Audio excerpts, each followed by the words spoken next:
ఎదురైందట.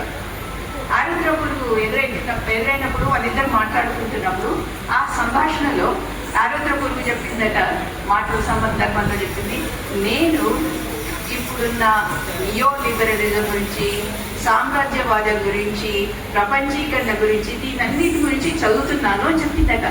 ఆరుద్ర పురుగు మనకు కనిపిస్తుంది కదా, లేకపోతే బింగన్న అనుకోండి, ఏదైనా సరే. అయితే అప్పుడు ఆ ఉద్యమ నాయకుడు ఆశ్చర్యపోయిందంట.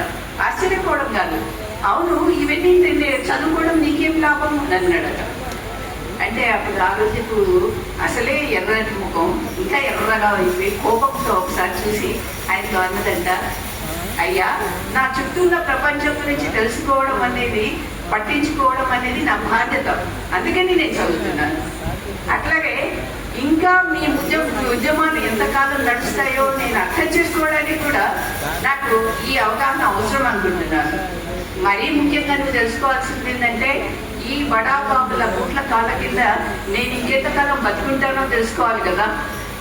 నాకు ఇంకా బతికి పట్టే కాకపోతే కాలం ఎన్ని రోజులు అర్థం చేసుకోవడానికి కూడా నేను చదువుతున్నాను అన్నది.